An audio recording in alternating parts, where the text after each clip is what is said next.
you are welcome to Breaking Things Down with Seyi Banigbe, aka BTD with Seyi Banigbe, aka where you get all the success talk and stuff that would just enrich your mind, your wallet, your life. You know how we do. This is your home for talk that makes sense, talk that would take you to the next level. But I talk too much. How are you today?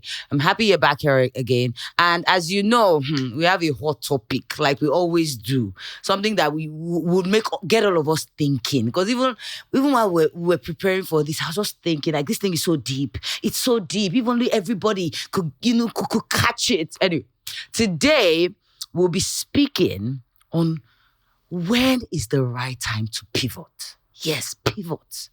And I have the most amazing guest. I have the perfect person to do this with me. His name is Adedami Adedotun. And I'll tell you a bit about him before you see his face. Adedami is the head of strategy at Temple.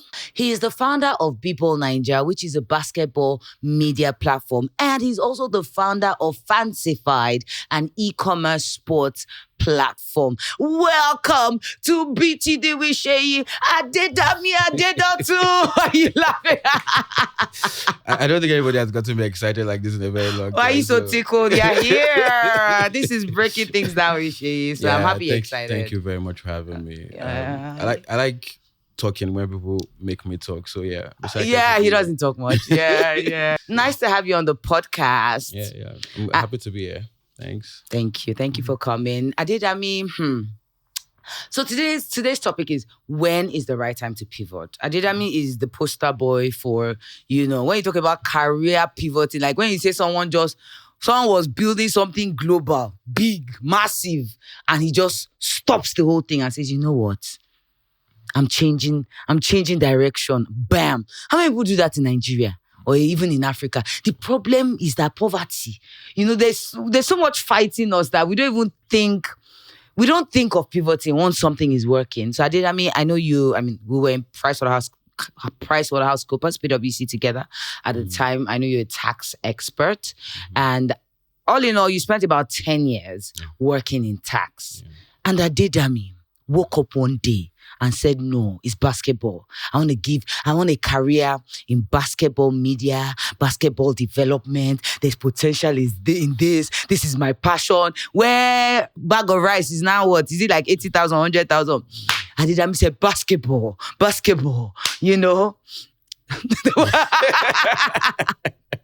I say that because I respect you, honestly. It's easier said now because you're all right. Adedami has found the perfect job for his passion. He's started businesses that express that passion. He's living very okay. But at the beginning, I'm sure it wasn't this easy to even say out. Please, you were in PwC, Big Four. For those that know what I'm talking about, Big Four, globally. You were in the tax department. You were all right now. Yeah, what? You then said it was basketball. So why did you have to make that career change? And weren't you scared? Talk to us. So again, thank you very much for making me have this conversation. So the why for me was, at a point in time, I wasn't enjoying it anymore, right? And, people say, 20 years from now, how do you see yourself? 30 years from now? And I think I thought about it one day, like 20 years from now, do I still want to be giving tax advice or doing tax competition? And it wasn't just, I wasn't getting that satisfaction and fulfillment. I wasn't really enjoying it because, again, satisfaction is sometimes overflogged, but I wasn't enjoying it as much as I did when I started. And I also began to realize that because I wasn't enjoying it as much as I wasn't giving it my best. And, in that situation, it's best to step away. So I left because I wasn't enjoying it as much as I did when I started. And I didn't want that to then affect my performance on the job. So that was what triggered the main. The average Nigerian is going to tell you, is it enjoyment we're talking about? You should pay bills. You have money in your wallet. Yeah. So how did you manage that conflict? Enjoyment or money? So again, it's a fair thing to say. Look, at the end of the day, you have bills to pay. So it's not just about enjoyment, right? But for me, it's also more, look, if I wasn't enjoying it, it was going to affect performance. And if performance drops, you know how PwC is. You understand? That money that you think you'll be getting will also ultimately be affected. So that was for me, that look, it was important that I was able to give my 100% at the job I was. And if the interest was waning, then there was no way I was going to give 100%. And also, I didn't jump from tax into sports just overnight, right? I started the basketball blog in 2014. And my transition to sports is another interesting story, right? But I didn't fully transition into sports up until 2019 when I went for a master's degree. So I was still doing tax, right? While I was trying to understand the This business passion of process. yours. Yeah, exactly. Because I heard someone say recently that, look, there might be a gap in the market, but is there a market in the gap, right? So as much as I had this passion, I also needed to explore to see if it was something that I could build a career on, right? And if the answer was no, I'll have probably still continued maybe finance or something, and I'll have done sport on the side as a passion. But I started with media, but over the years, expanded into, there's a corporate governance problem.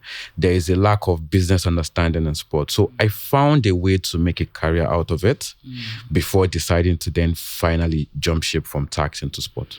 So if I hear you correctly, I mean, we're having this episode because I promise. So the norm around here is there's always a lot of content. How to start, how to scale, how to go up the career ladder, how to do it. There's not many people telling you how to stop. Yeah.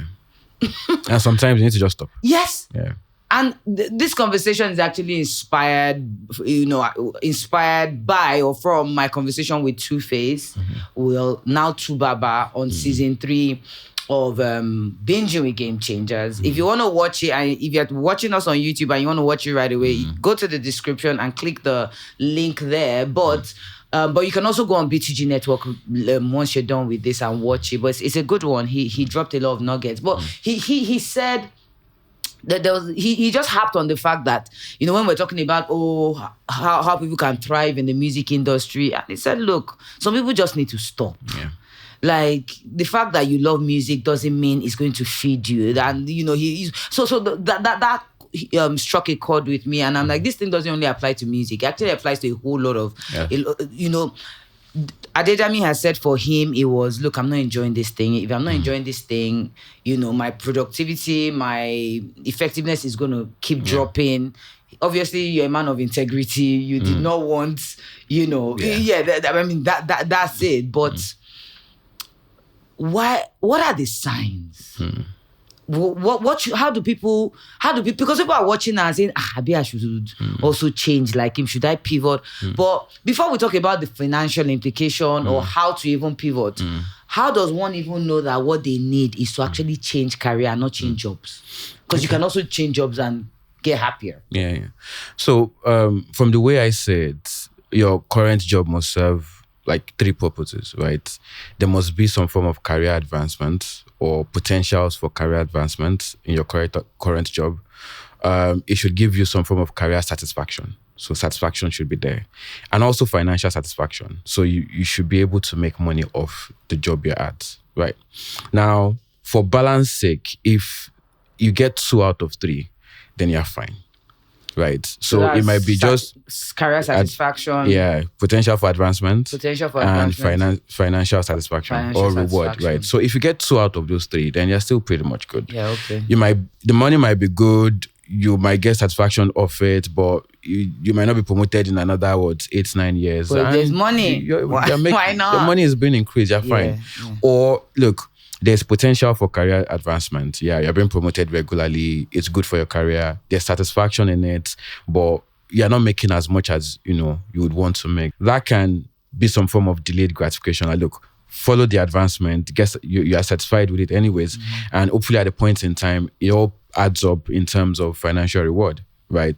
Or it might just be there's money, you're being promoted, there's advancement. You're not really happy, but again, maybe that's subjective. So if you're getting 2 out of 3, you're fine. If you're not getting as much as 2, then you might think about it. I hear you on the 2 out of 3 equation, but you know that fulfillment thing, being happy.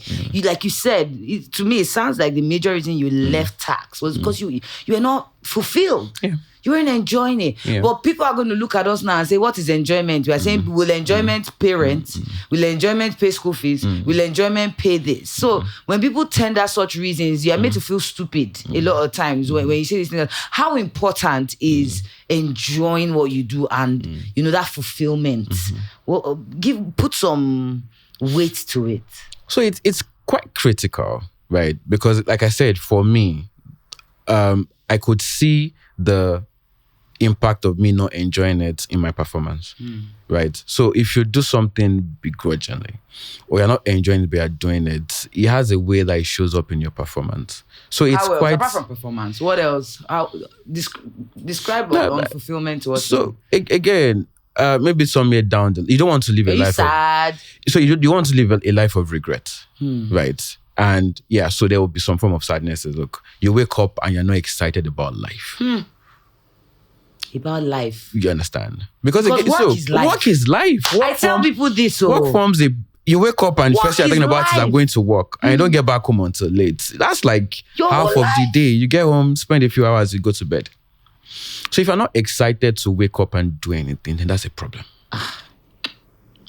But just for reality's sake, I said, look at 3 options, right? But primarily, if you're not satisfied with what you're doing, if you don't get satisfaction of it, it affects the quality of life you live. I hear you. Quality of life, mental health, which is something this generation is waking up to, and I'm happy because in the older times, our parents and they just say, you don't know what to do. You do what you have to do, make your money. And that's why they say this thing about the graveyard being the richest place in the world. Why? Because people die with so much, potentials, dreams, and so much. I tell people, look, if you know you can sing, and the only people that hear that gift is are your family members and your bathroom, they are living a very unfulfilled life. Yeah.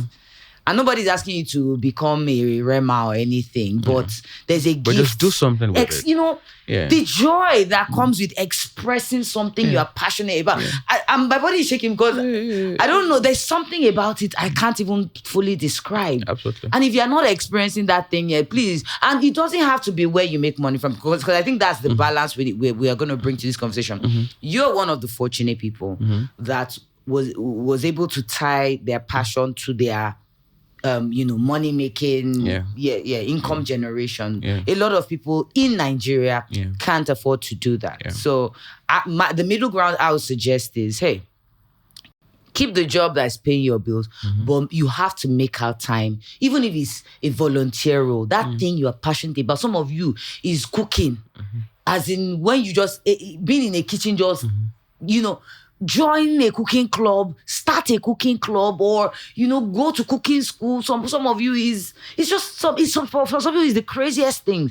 Do something with it. You have weekends, you have holidays. Do something. Yeah. And again, like I said, it took me about 4 to 5 years for me to figure out how to then make a career out of sports, right? So when I started B-Ball Nigeria, which is the basketball platform, I wasn't making money off it. And you're still working. I was still working in tax, right? But Monday to Friday, I'll do tax diligently. Then Saturday, we'll go cover basketball games. I've been to Ilorin, I've been to Ibadan, I've been to Kano to watch the All-Star basketball weekend. And so again, like rightly said, it doesn't mean that it would translate to income or career in the immediate, right? If I hadn't found out a way to then build a career out of it, I wouldn't have pivoted into sports. I'll probably change jobs. I'll move from tax, but I'll figured something else out. And it sounds to me like because you started to give little time to it. Yeah. Interest grew. You started to discover, like you said, you discovered gaps. Yeah, exactly. You discovered needs. Yeah. So, and that's what's happening with a lot of people. Some people would not even take that first step. Oh. I think the message here is start start to express interest in it. All the while, the 4-5 years you were going for games and stuff, nobody was paying you. In fact, it was the tax money. That was exactly. Yeah. But eventually, you hit something. And your story is a very inspirational one, and I believe it's going to inspire some people today. Nobody is saying, because I think some people to get too brash and aggressive about this. Oh, my passion is tailoring. They go to drop a resignation. I'm quitting my job. I'm starting. Now here I'm starting my tailoring. 6 months after, man, I'm looking for a job again. Which another good thing. When you get to that point, you know it's time to stop. Because we're talking about when you know when to stop, right? So if you even go and follow your passion, realize that look, it's not bringing money on the table and you're suffering in other areas, and stop. I think for entrepreneurship, because I think that's where this is going to, for entrepreneurship. And I also pivoted from, I had a 10-year plus career in law and then said, media, this, that. Although where I think I'm not as inspirational as Adedami is because I had started selling jewelry while I was working, I started getting my hands dirty in the things I had interest in. But media was never in the picture. So media was actually me really pivoting. But my advice to people that are probably in corporate and that their dreams and their passion are in entrepreneurship, don't just jump ship like that. Yeah, I don't recommend. I don't think psychologically is even good for you. Yeah.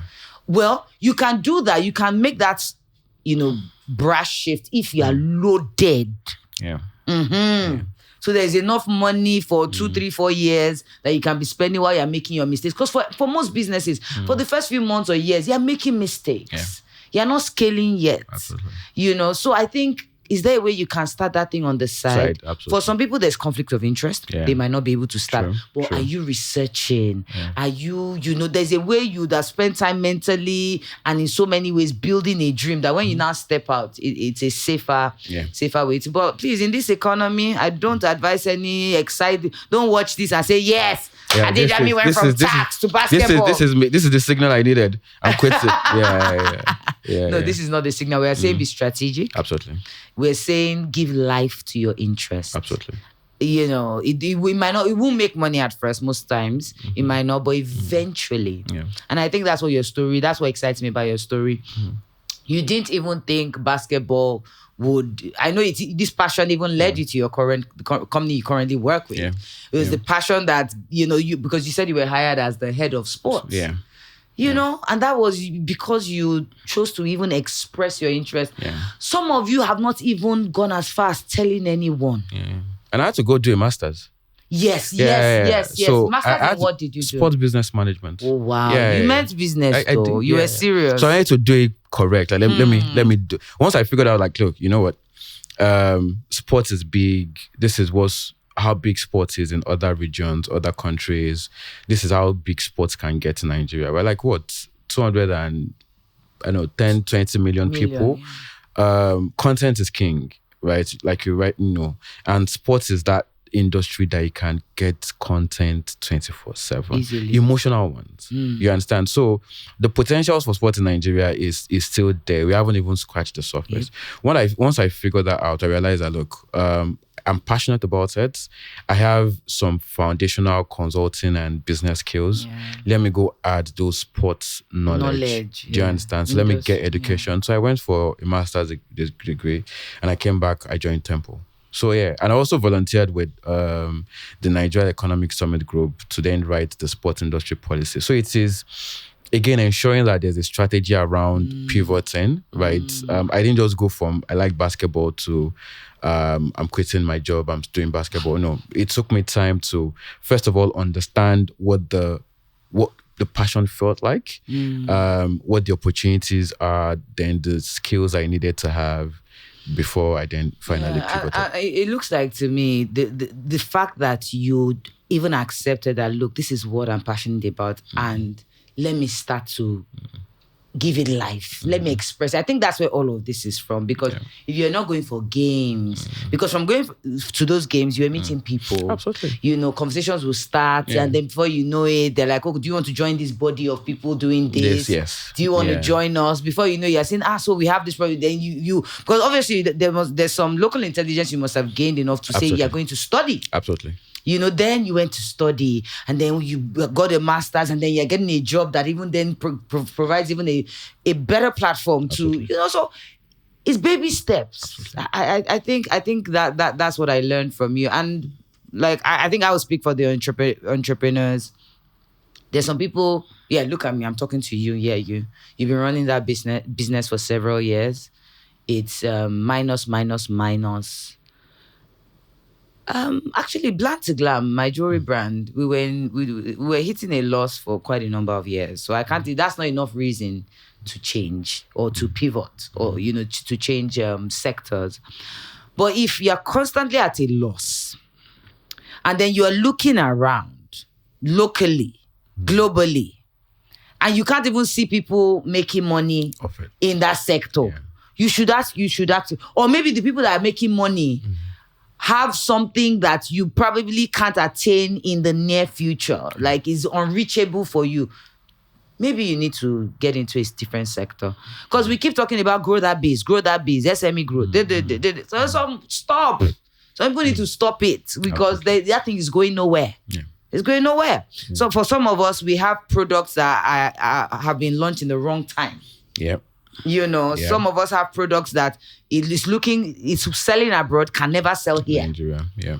There's just many reasons why some business ideas will never work. And it's not spiritual. It's not a curse. Mm-hmm. There's just the makeup of different societies and all of that. So for me, when Black to Glam wasn't paying the bills and generating profit, I could look around. I could see Nigerian brands that were doing well, selling jewelry. Mm-hmm. I could see global brands doing well, selling jewelry. Yeah. So it was always for me, what are they doing that I'm not doing? What are they doing that I'm not doing? I'm learning constantly. Mm-hmm. We need to tweak this. I see how they did that. We need to tweak that, And you're tweaking. Some will work, some will not work. But the journey was where there was change, there was progression. Yeah. But please, it's not all businesses that will keep being skilled. You need to stop, go back to the drawing board and change that sector. Absolutely. And just blossom. Absolutely. Yeah. So, absolutely. I'm thoroughly inspired by your story. I'm happy that this is the sign some people, this is all some people will hear, and in the next 5 years, they're going to be in a different sector. Some of them would have even started the business out of that passion. Some would have gone for a master's, because there's so much to learn from your story. You didn't only start, hanging out with people in that sector. You then went to polish, gain professional global knowledge. And you got a job in that sector. Absolutely. Now you started companies in that sector. Absolutely. Kudos. Congrats. Thank you. Well done. So, any last an ongoing words? Join. So, for people that, I say this with so much passion because I meet these people every day. Mm. Oh, I work in this oil company, but if you taste my akara, and as in when I make akara, in fact, everybody's always happy. They were just talking about akara. You see joy. Yeah. You see excitement, and you're wondering, so what are you doing about it? Yeah. So, I meet different kinds of people. Oh, I work in banking, but I love babies. Oh my gosh, I could stay with them all day. Start your crèche now, or go and work in one, at least for starters. Yeah. So what do you want to say to loads of corporates watching this? Please talk to them about how the downside of not giving life to that passion and interest, and what you benefited and what you think they should come to the other side. It will continue to eat at you, right? If you have it will, you won't stop thinking about it. And I think that's what I've come to learn over the years. That look, if God plants something in your mind and you can't shake it off, then do something about it. I love and that. It doesn't necessarily mean quit your job, right? It could just be, start selling akara. You can even host akara parties where you just make akara, people come eat, but you get fulfillment for making the akara. I know what I've seen. You're still going to continue what you're saying. You're going to continue. But what I've heard some stories, like you rightly said, beautiful example, start hosting akara parties. From that akara party, then do not start getting orders. Yeah. Then the business has started. But anyway, continue. But that's just it. That look, it doesn't mean that following your passion does not necessarily mean I'm quitting my job. Yes. I think that's the message. That look, if you're passionate about something, then explore it, do something about it, experience it, right? It could lead to, oh, there's a business that can make out of this, there's a career I can make out of this. Fine. If it doesn't, your quality just of made life, community. yeah, You've made the world a better place by Exactly. just even giving that gift. Yes. Sometimes not all gifts come in, revenue. yeah, But the smiles you see on people's faces. and you feel better about yourself, which yeah. is about quality of life ultimately, Yeah. right? So it says if you're passionate about something, explore it, experience. I love it. Adedami says if you're passionate about anything, explore. I love the word explore. Yeah. Explore it. Yeah. You keep saying quality of life, quality of life, quality of life. Before we close, what do you describe as having a good quality of life? That's deep. But I want to hear you because you're saying it. But some people might not get the depth of it. It's deep because you've said it so many times. The quality of life, and I know there's something about the importance of quality of life. So you don't want to live a life with regrets, right? You don't want to live your life and look back and say, I could have done this, right? Coulda, woulda. Yeah, coulda, woulda. So it is more, how best am I experiencing life? I think that's what I would say. That's my interpretation of, quality of life is getting the full experience out of life. And that includes if you are passionate about something, it's part of the experience that you get out of life. So experience life. That's primarily what I would ascribe as, having a, good quality of life. So just experience it fully. For me, when I think of quality of life, I think of having reasonable income, because even to explore life, enjoy life, some level of income. But you see, I'm not talking about wealth. Yeah. Just basic income. There's some, basic income, then health. Yeah. Good, being able to stay healthy. Yeah. That's, I think, good quality of life also ties to that. But also experiencing people and places. I'm just giving my own perimeters for, good, like when I say good quality of life, I feel good. I feel fit, and I'm happy. Yeah. I'm around people and places that actually lift me up. Yeah. Most of the time, it can't be every time, but most of the time, I'm patterning my life to ensure that I'm learning new things, meeting new people. Like, the world is so big. I think about it's so big and beautiful. Why should I just stay in one corner? Yeah. So explore and experience all of it. Yeah, so I think that's Adedami's watchword for life. He said it so many times. Explore, experience. Yep. Explore, experience. Yep. Lovely. I didn't think about it until now. So yeah, that's my takeaway from this podcast. Yeah, you probably didn't realize how much of a big deal absolutely. Explore and experience is for you. And I can see you're living it. You might not even realize how much you're living it, but you're sure exploring. Yeah. You're experiencing stuff. I mean, for someone to invest so much in basketball in Nigeria, not America, it says that you're adventurous. You're happy to eventually get a no. Absolutely. Because absolutely, to actually to live this life we're talking about, good quality of life, live your passion, live your dream. You will knock on doors and they won't open. Some will open. So you get to a point, you'll be like, why is this country like this? But there's nothing like knowing you tried. Yeah. And I find that most times when people try and keep trying, something happens eventually. Something just picks up. Sometimes that thing then leads you to even greater. Absolutely. Like I started with basketball, it's evolved into, sports in general now. Yeah, so media, apparel. Yeah. I don't know if it's public yet. That thing about the clubs. There's this thing you do with clubs. Yeah. So it's fancified. Like what we're doing with that. Yeah, because I think it's brilliant what you do with it. That's our local leagues, right? Yeah. Quickly before we go. So what I've realized again in this journey is that look, there are a number of ways that every fan wants to interact with their club. If you're a football fan, you want to buy your club jersey, you want to go watch the games, you want to consume a media. Only the foreign ones I see people. Yeah, and that's fine. Okay. That's fine. So one gap that is in the market is even if you're a fan of the local club, there's no accessibility to the apparel. So if you're a Kano Pillars fan or you're a Shooting Stars fan, where can you Shooting Stars, or Imba, where can you get their jersey? Up until now, there's no one-stop shop. You have to travel to Kano to hopefully get. Imagine, and he created So a what we have is platform that's a one-stop shop. So it's a marketplace Yeah. for all of these clubs, for fans to then get. So if I want jerseys. to rep Imba United today, I just need to get on Fan Server. And the cool thing, I think what I love most about what you're doing, I mean, that's where your corporate knowledge comes in. Like, you know, that means signing agreements with these clubs, you know. Well done. I'm proud of you. There are people I tell, look, so we want to sign a licensing agreement with the club, and they'll be like, what is that? What is license? They don't want that. What is license? We want to help you sell your jerseys. Oh, okay.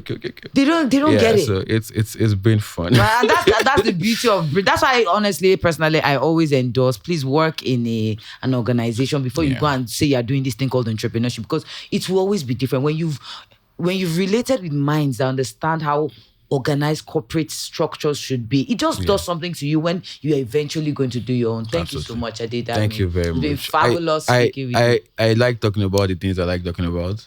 So. I can tell. Explore and experience. That's what I mean. I'm taking that one. I thought I used to explore, but now you've challenged me. I'm going to ask myself, what is it that I love that I'm want to explore? Yeah, so that I'm not experienced or explored. And it's okay if I don't, succeed at it, but I know I explored it.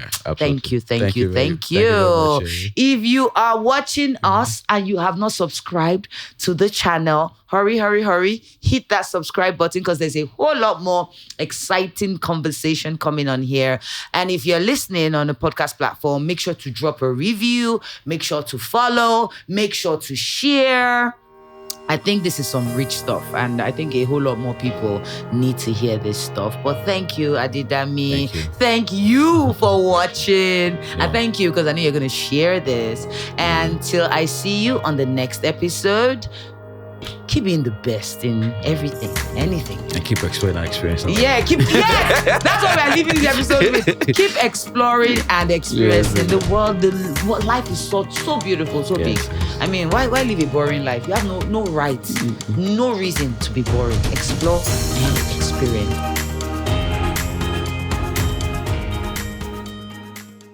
Thank you so much for watching the podcast. I'm so happy you're here. Let's become family. Hit the subscribe button and stay tuned for all the yummy stuff we have for you on this channel. Thank you.